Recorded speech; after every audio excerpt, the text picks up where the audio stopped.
Shalom Chavrim, I'm Stephen Ben-Nun. You are watching Fact News Network, a brand new news program here, and we're going to get ready to go live. Very serious situation happening over in Iraq right now. According to this Twitter post here, you are hearing, this is live fire by the Iraqi police military against protesters, and they are dropping like flies in the streets there. Now, I don't know if they're both using ammunition or not, but this is the situation over in Iraq. It has been a blackout. Turn down the volume a little bit more. It's been a blackout over there on what's been going on the internet. But according to this Twitter post here, the internet had just came back up for a few moments. They were able to get this footage here loaded of what is happening in Iraq. And this protest, from what we can see, a lot of different things. I was looking at some of the protesters, their concerns that they were sharing earlier. They were against the current government in Iraq. They were saying that they never voted. There was only a 19% turnout in the vote, and they did not vote for the candidates that were in power. There are also others saying that they're protesting over the situation with Iran.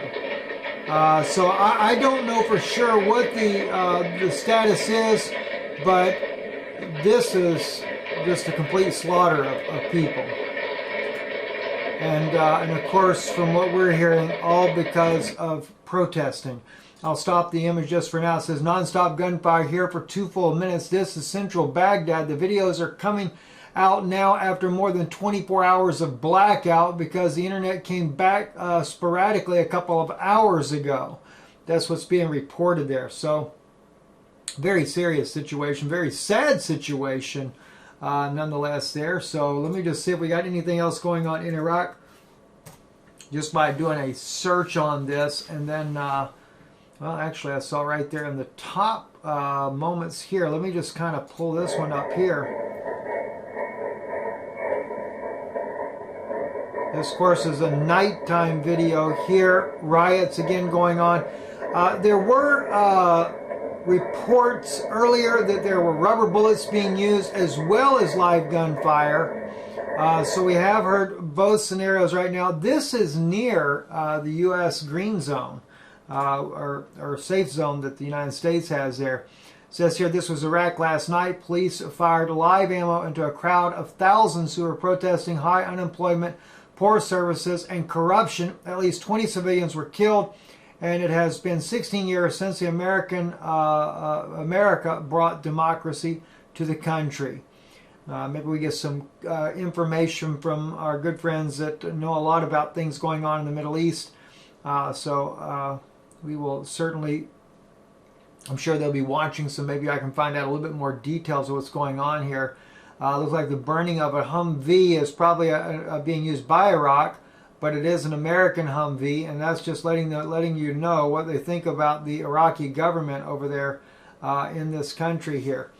Also, by the way, we are recording the news broadcast tonight as well, so that it can air on our new channel that we put together here, Fact News Network, and that will be, we're going to work on a little intro for that as well, thanks to our good friend Brother Martin there in South Africa. Haven't got it done as of yet. I only posted an old video on there, Ukraine moves 7 tanks. That was from, I don't know, months ago there. But just to where you guys would be able to subscribe. This is going to be a backup channel, and news will be posted there. We will try to simulcast our news over there. And at least if we're running live here, we'll record it to where we can also load it here on Fact News Network. So if you put it in the quotation, Fact, F-A-C-T, News, plural, and then Network, it'll bring you right to the channel. 252 people have been able to make it over there. So we're really hoping to kind of get you guys in there so that if something happens to Israeli News Live, we have a backup channel. So we will be a little bit more cautious on the content that we load there, just so you're aware of that as well. Also, this was a very disturbing footage I saw here. Cortez, at one of her town hall meetings that she was doing, the lady They're talking about environmental hazards, and this woman here takes off her jacket with a t-shirt on, telling Cortez that she needs a new slogan. She said one guy was talking about cannibalism would be one way to solve this issue. She talks about eating babies. Now, that's bad enough in itself, but Cortez doesn't even respond. At least from the C-SPAN footage that we're shown here, she doesn't respond. Maybe she did respond afterwards, but I would have had to told the woman straight up, this is an insane idea.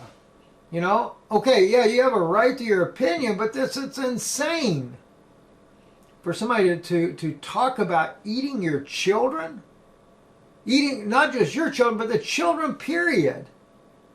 She said you got to get rid of all the kids and eat them. That's what she said. Eat the children.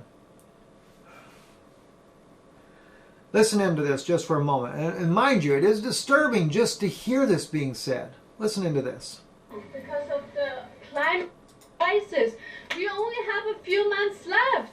I love that you support the Green Deal, but it's not getting rid of fossil fuel. It's not going to solve the problem fast enough. A Swedish professor saying, we can eat dead people, but that's not fast enough. So I think your next campaign slogan has to be this: we got to start eating babies. We don't have enough time. There's too much CO2. All of you, you're a pollutant. Too much CO2. We have to start now, please. You are so great. You guys I'm catching so happy this? that you're really supporting the Green Deal, but it's not enough. Even if we would bomb Russia, we still have too many people, too much pollution. So we have to get rid of... We have too many people on the earth, too much CO2 pollution, so her idea, since we can't bomb Russia, that won't solve the problem, as she puts it. Eat the children. I'm at a loss for words. And what I'm even more lost of words at as you go on here, even when they take the microphone from one her. One of the things that's very important to us is that we need to treat the climate crisis with the urgency that it does present. Luckily, we have more than a few months. We do need to hit net zero in several years. But no addressing of eating the babies or the children. The shirt says eat the children, but her actual words were eat the babies. I can't help but think of biblical times when Herod said to go kill all the children from 2 years old and under because he was trying to kill Christ. And then, of course, we ended up having abortion that killed the kids that way. Now it's just flat out, okay, kill them and eat them, I guess. This is insane. And why isn't somebody saying something about it? I'm blown away by this. I really, really am just blown away by this. Also, over in Texas, a jury convicts an ex-police officer who fatally shot their neighbor.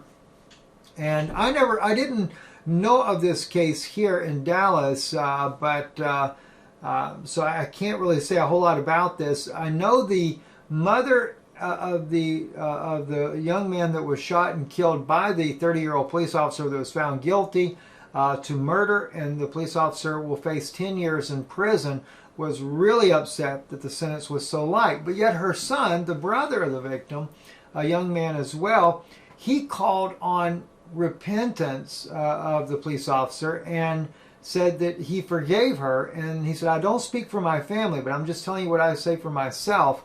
And it was a very emotional moment in the courtroom as he spoke on his behalf for his own personal side there. And he called on her to accept Jesus Christ as her Savior. The only thing I knew about the case from what they talk about as this thing is wrapping up there is that the police officer lived in the same building of the man that was shot and killed. And as she was coming home, she entered into his apartment thinking she was going into her own apartment, thinking she had an intruder in the apartment, and she shot and killed him. The Geiger is the name of the police officer, Amber Geiger, and the young man that was shot, I thought that was right on here as well. Let me just see if I can find that as well. Let's see here. Well, where's the young man's name there? Okay, Jean, let's see, walked up to Jean's apartment, which was on the 4th floor, directly above hers on the 3rd, and found the door unlocked. She was off duty but still dressed in her police uniform after a long shift when she shot Jean with her service weapon. The 26-year-old accountant had been eating a bowl of ice cream before Geiger entered his home. Jean, who grew up in the Caribbean island national of St. Lucia, came to the U.S. for college before starting his career as an accountant. His shooting drew the widespread attention because of the strange circumstances and because it was in the string of shootings of unarmed black men by white police officers. You know, if he lives in the exact same apartment number, I would say this, if he lives in the exact same apartment number, but it's just a different floor, you can see how something like this would happen and why it was not tried as, or she was not convicted as manslaughter is kind of bizarre from what I've seen there as well. And believe me, there's a lot of fatalities that go on by police that are just totally unwarranted in my opinion. But in a case like this here, I think they said that they used text that she had made. I guess she had made racial text or something like that to convict her for murder. In other words, basically, whatever she had been saying in text on her cell phone there, they used that as her means for wanting to kill this guy. I don't think the text had anything to do with this young man, though. But that was what ended up getting her charged. And she did seem to be very remorseful for what had happened to start with. And I don't say this as far as for someone to get off scot-free, by no means, because I see shootings of black people that happen, we see it in the news all the time, totally uncalled for. You know, but I can also see how this could have easily turned into a situation that was just not intentional. And again, I don't know the circumstances of the case, so I can't say for certain. I thought this was kind of an odd situation, and sometimes, unfortunately, the justice system feels like that if they don't convict, they're afraid that it will only get worse in the community. In other words, if they didn't convict her, they might have felt like that there could have been riots, more people could have died as a result, and in regards to that, they probably felt like that convicting this woman might calm those fears down. After all, many other black men had been killed in Texas that were unarmed. You know, that's really sad, though, to see when somebody gets, you know, again, don't knowing all the facts that were presented in the case, but if this is really true, that, you know, it was an accident that happened and then get charged for murder, that's an unfortunate for an officer that didn't mean to do it. But at any rate, my heart goes out to the black community as well, though, because there are so many times the black community is targeted just because of the color of their skin, and because they're often assumed that this is crime and things of that nature there. So, you know, it's really kind of a tough situation to look at. Anyway, I'm Steve Benoon. You're watching Israeli News Live. Also, you're watching Fact News Network. Blessings to you all. Erev Tov.